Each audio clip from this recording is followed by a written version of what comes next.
Hi, you're watching the Times of India. We are on our show Times Insight. It's our weekly show in collaboration with Deutsche Welle that will be your weekly frontline view of Europe's shifting politics, security, and global role. Joining me every week will be Biresh from the DW offices in Berlin as we break down for you what the biggest stories that are shaping the continent. Welcome to the show, Biresh. Thanks, Aditi. Thanks for that introduction. And you said it yourself, the geopolitical shifting sands being witnessed in Europe right now, particularly, the past few weeks, what a week they've been in Europe. We can talk about that going ahead, though. Absolutely. No spin, no noise, just real talk. And today, Biresh and I are going to talk about the vital hot button topic that has the whole of EU in a tizzy, that is Europe's defense. Now, the idea is for you, the viewer, to have a 360-degree view of what really is happening, minus any vested interests or towing any single narrative or backing any nation, one side or the other, Trump versus Europe, or Zelensky versus Putin. But Biresh, let me start with the emergency EU summit in Brussels. Now it's concluded, and as I see it, there are two big takeaways. One, no negotiations with Russia on a peace deal without Ukraine and Europe's participation. And two, emphasis on very credible security guarantees for Ukraine to deter future Russian aggression. How do you see it? That is a part of what the EU Council achieved or decided. And when just for a bit of context for our viewers who are tuning in, when we talk about the EU Council, we're talking about the leaders of all the 27 EU nations meeting together in one room. Therefore, it has that heft, it has that weight. So what you mentioned there, Aditi, about no negotiation on Ukraine without Ukraine and credible security guarantees, that is something that the European leaders have been talking about in the past as well. This is something that Zelensky has been talking about in the past as well. So this is just a reiteration of that.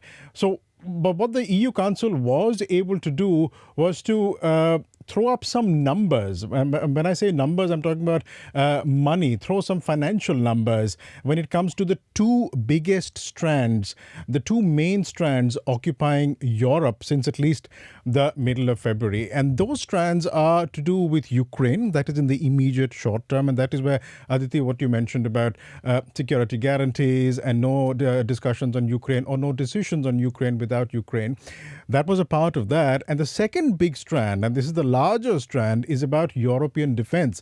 Therefore, this EU Council was to look at both of those issues, Ukraine and the issue of wider European defense. And that's, of course, a more long-term issue. So let's just start with EU defense because that was the bigger number. So in the days leading up to this EU Council meeting, European Commission President Ursula von der Leyen had floated a proposal about generating about 800 billion euros in funding through various mechanisms, including loans and relaxing debt mechanisms for European nations to be able to fund and spend on defense. That 800 billion euro figure that was approved unanimously by all 27 member nations. And then the second big number was about, I think, if memory serves, 30.6 billion euros, which the EU will generate this year in terms of financial assistance for Ukraine. Now, it hasn't really been spelled out if that is only humanitarian assistance or if that is only military. It is probably a combination of both and something more. I'm going to talk a little bit more about European defense, but I just want to start with, the message that is going out to the entire world after this EU summit on Ukraine. One way of looking at this is that EU is taking back the narrative on Ukraine, on Russian aggression, and Europe's defense from Donald Trump. Clearly motivated by this very strong signals that Europe got from US that EU has to do the heavy lifting in this matter. It wasn't just a signal. It is something that Pete Hegseth, the new U.S. Secretary of Defense, said in Brussels the first time he was meeting NATO countries. This was in the middle of February when he said that that the United States' primary focus will move towards China and the primary security of Europe has to be guaranteed by Europeans. So since then, the Europeans have really been on that trajectory to try and get together and figure out what is going on. But then just, for context sake, this did not begin begin in February this year. This is something that has been in progress since last year and from well before that. There is no European who's standing up and saying that, look, we don't have to be in charge of our own security or, for that matter, Ukraine security. That has been there in the discussion. What has surprised Europeans is the speed at which things are coming from the United States, and particularly, at least here in Europe, the thinking is, the way they are reading it is that Donald Trump seems to be siding with the Russians. Now, a lot of Americans will not agree with that, and I'm not saying this is my view, but this is generally the view that is here in Europe. So when you were talking about taking back the initiative from Donald Trump, I mean, the answer to that is yes and no. I mean, the Europeans have been asked to do more, and they're trying to show that they are doing more. So basically, on the Thursday, when this EU Council meeting was happening, you had the UK Defense Secretary who was meeting his opposite number, Pete Hegseth, in America, and he was basically conveying the message, look, you wanted us to step up, we are stepping up, and we are going to continue to step up. The other aspect of this is that Europe does not want to immediately ask the United States to step away from Europe. This is where the aspect of security guarantees comes in for Ukraine. Europe would rather like to have the Americans on board, but they're not really sure if this administration under Donald Trump would want to be involved with Europe or Ukraine, for that matter. That is the open question. So two segues from what you just said, Biresh. One is, of course, the fact that I've been speaking to some Republicans in the United States about this whole thing about Trump seeming to side with Putin versus Zelensky. The common refrain is that no, that's not the case, as you pointed out. The common refrain is that he is just being the negotiator, the middleman here, trying to bring about peace. He's not siding with one for the other. Zelensky, when he went to the Oval Office, that very infamous fight that, sort of popped up on our screens, and one that we will never forget happened on the Friday. But absolutely, the whole world went wide-eyed, really. But when Zelensky went there, and I think the main tussle, even in that Oval Office fight, was this: you side with me, but you don't side with Putin. Donald Trump seems to think that I'm not going to side with either of you. I am just the negotiator here. And that's the sense I got when I spoke to these Republicans. They said he's not siding with Putin or Russia. Instead, he's just the deal maker in between, who's trying to get both the sides on the table. And the problem really was between Russia and the United States when they decided to extend NATO eastwards to Ukraine, right on Russia's doorstep, and therefore had to be sorted out bilaterally between Putin and Trump, or between America and Russia. That's the rationale. What's the view from Europe on this? Well, I mean, exactly everything that you just mentioned here, Europe sees this as basically Russian talking points. Because before Donald Trump came along, this is exactly what Russia would say. Russia would talk about President Zelensky not being an elected leader, him having to step down, not being popular, Ukraine having started the war. The war was also started because of NATO alleged expansion towards Russian borders. This is something that Russia was saying well before Donald Trump came in. So therefore, you can understand the consternation here in Europe. When Europe hears these comments coming from the White House, they look at these talking points that they have gotten used to, not just during the Ukraine war, but as a justification for the Ukraine war, but before that. I mean, this is, if one goes back to the 2007 Munich Security Conference speech that President Putin had delivered, he had talked about much of the same thing. So this is not new for Europe to hear, but what is certainly new for Europe to hear is this coming from the White House, from President Trump. Therefore, you can understand when Europeans say that, look, these are Russian talking points. And some of these points are just factually incorrect. For example, when Donald Trump called President Zelensky a dictator and said his popularity is around 4% or something, that was completely incorrect. His popularity was somewhere around 54%, if memory serves. And since that Oval Office clash that we will never forget, nowhere in the world, his popularity has increased. So anybody who was even opposing Zelensky, and there is an opposition to President Zelensky, a lot of the support has coalesced around President Zelensky. So therefore, when it comes to Europe looking at these comments coming out of the White House, they are rather surprised because they have heard it before from Moscow. Now it is coming from DC. Okay, but having said that, can Europe really do the heavy lifting here as far as Ukraine is concerned, as far as serving as a deterrent to Putin is concerned, and as far as managing its own defense is concerned. Europe's current defense capabilities clearly are not up to the job. There was a summit that has happened where you just told us about the numbers that they're talking about to boost their capabilities. Um, do you think it's enough?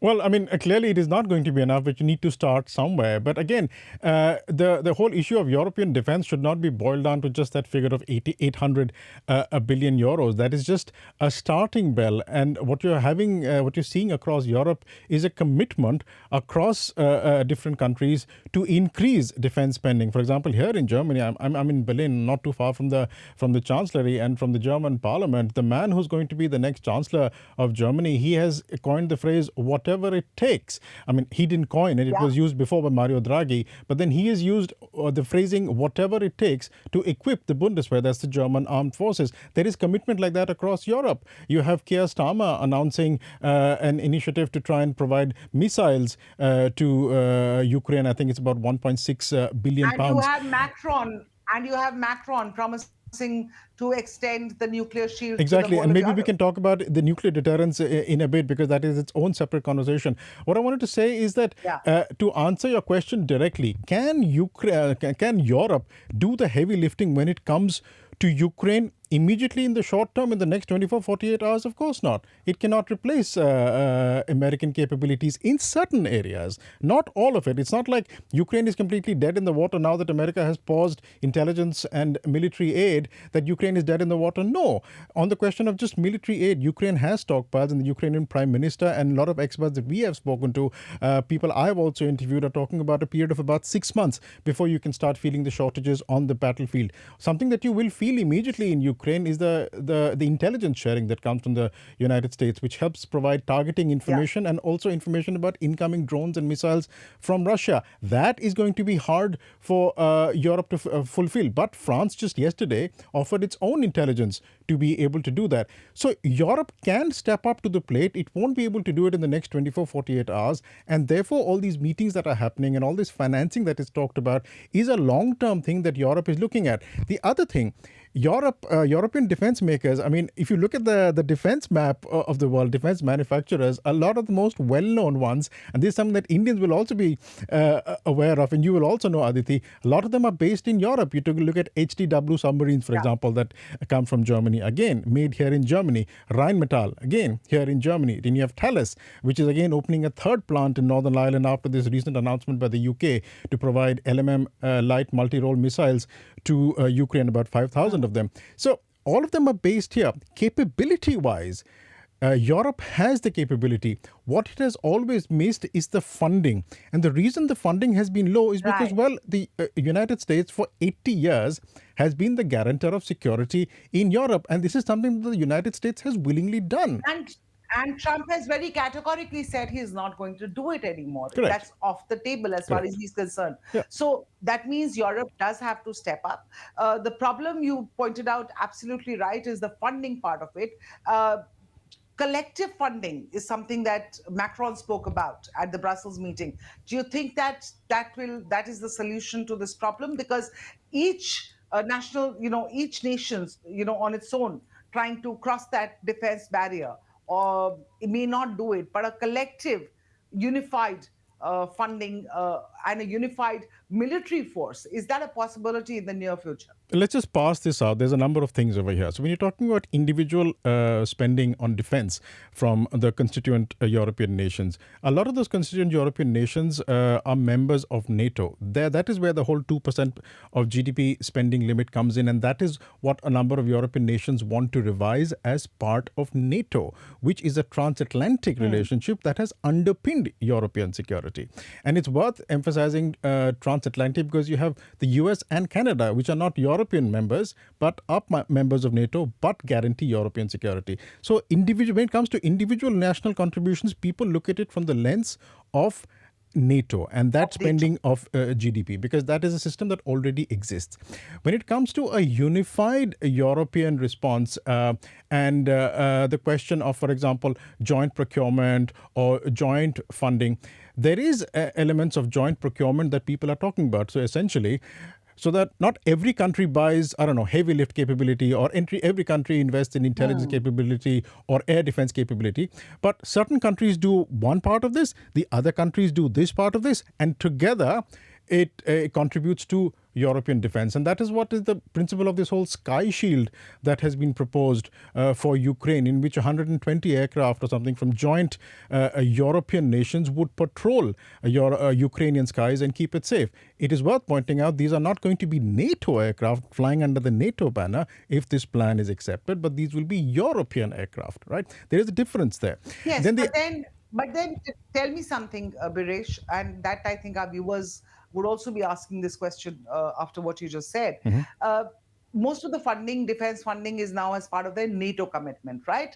Now, if they have to look after their own defenses, then that NATO commitment, which Donald Trump wants, should go up from 2% to 5%. How is it possible that they will be able to do that as well as bolster their own defenses here in Europe? No, the 800 billion euros that we were talking about earlier is not for NATO. It is EU-wide. It is for European nations. Right. It was a European Council meeting. I'm talking about the defense spending as part of GDP. Right now, they're spending 2% on NATO. Yeah.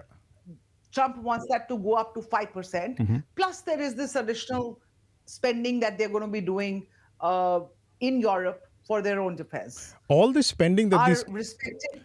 All these, so for example, here in Germany, there was discussions of around maybe 500 billion euros or 400 billion euros spending on defense, but then they ultimately did not put a number to it, but they loosened some of the debt regulations around it so it can be funded. The assumption is something like 400 to 500 billion euros, or at least upwards of 100 billion euros needs to be created. All of that will go towards raising that percentage of GDP, and that is something that goes towards that NATO target as well. So it is not independent of the NATO target. The difference here is whether you are acting as a European cohort of nations in Ukraine or you're acting as a NATO cohort of nations in Ukraine. That's the difference over there. All right. But the talk about a unified military force, which even a European army, which even Zelensky has sort of talked about. He talked about an army of Europe, in the Munich Security Conference. Yeah. He's not the first one to talk about an army of Europe or a European army. This idea has been there. I think it was there from the 50s or 60s. So it's been there. It's done the rounds. It sounds like a natural thing to do, right? I mean, if you combine all the militaries of the 27 EU member nations, you're looking at in excess of 1 million soldiers, which is way more than what Russia has. So it would sound like a good idea. And here I would defer to the well-known drone expert and geopolitical strategist Ulrike Franke, who's written a lot about this. And I'll just tell you what Ulrike is writing. Ulrike's thing, and she brings up the point of this thing. Firstly, it is not clear what we mean by a European army. Are we talking about 27 member nations getting together and it becomes one gigantic European force? Are we talking about 27 European forces? You can count Hungary. You can count Hungary out and make it 26 European nations. They did vote against the Ukraine funding part of it at the EU Council, but they did sign up to the EU defense-wide funding of 800 billion euros. So that says a lot about where Hungary sees itself. So are you looking at a European-wide force, or are you looking at 27 plus one European-wide force? When Josep Borrell was still with the EU, his idea about a European army, whenever it came, it used to irritate him quite a lot. But he would talk about the lessons learned from the Afghanistan withdrawal, in which European armies could not secure Kabul airport. Therefore, we need some sort of a quick reaction force of European armies that can be sent somewhere to deal with things. So those are all the concepts over there. The problems arise from who commands it and controls it as one of the major problems. So, for instance, who decides in Europe that German parents, sons and daughters, or French parents, sons and daughters will go and fight somewhere else? Who decides this? Traditionally, it has always been, like with any nation, people will appreciate this, the elected representatives of that nation should determine where their soldiers go and fight and where they go and die and for what reason. So when you become, let's assume this European-wide one block of an army, who is going to decide it? Who is going to decide that Correct. Dutch soldiers are going to go there? So that is undefined. And one of the reasons why that is undefined is because we don't have, and again, this is something that Ulrike Franke writes very clearly about. She says, we don't have a United States of Europe as a political entity. So until you have, say, something like a United States of Europe as a political entity, which has a united European army, then it becomes clearer to do. But until that, you cannot really sort of decide it. Then there is the other issue of what Yeah. language do they operate in? How will they work together? So those are some of the other issues that come to it. So nobody in the present discussion, despite President Zelensky raising it, is really hot on this idea that we need to come up with a European army. Why? Because you already have NATO that underpins your EU security. Yeah, but the future with NATO is very dicey with Trump in Correct. office. And this is something that Friedrich So, Merz is also talking about. I and don't know. that's something I'm sure people are talking about it in Europe all over. Oh, absolutely. Yeah, but then the replacement for that discussion is not the European army discussion so far, as I'm telling you. So what is S- the replacement for that? I mean, one has to think ahead, right? I correct. would No, no, they assume that are. most people want to think ahead No, no, because absolutely. this, again, as you pointed out, the speed at which things are coming out from the White House, from America, especially on this particular issue, especially on Europe, on NATO, on Ukraine, on Russia, is mind-boggling to say the least. Correct. The speed of it. I mean, as journalists, I can tell you, sitting in the newsroom, what is going to come next from Washington D.C. and what would that mean? Yeah, it's yeah, already hard absolutely. to keep track of.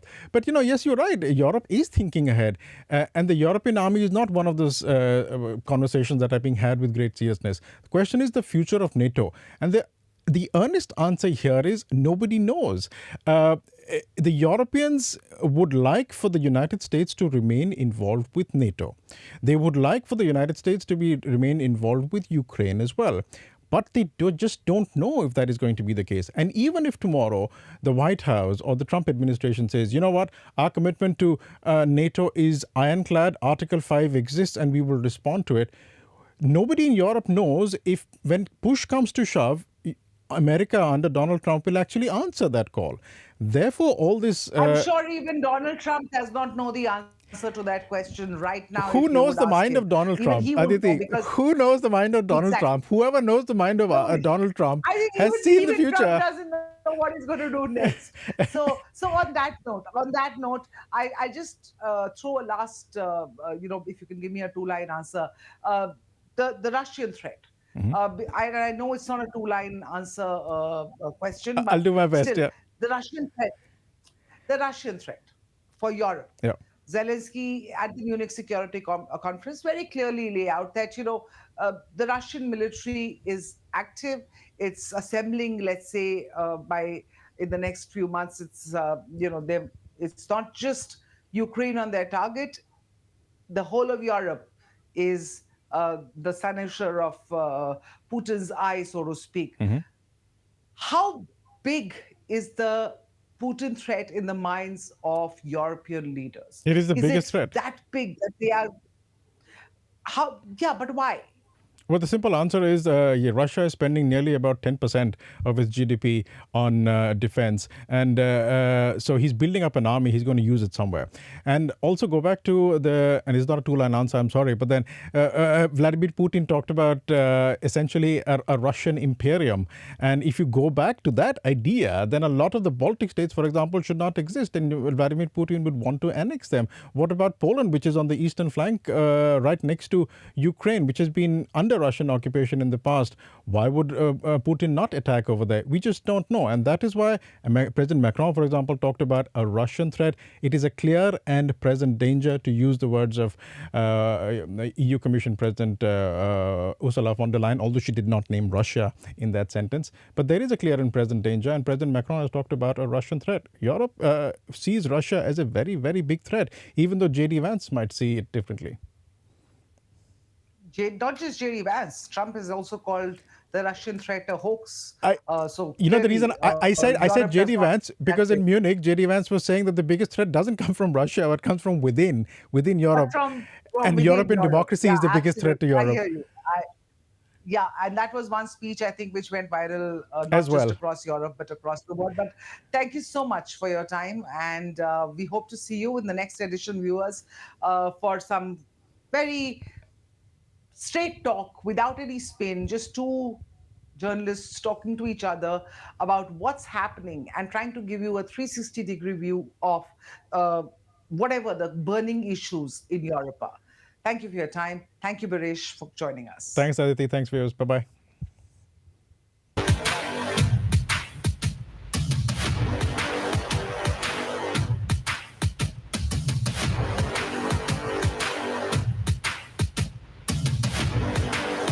Dinesh, speak to Dinesh. बंद करो ये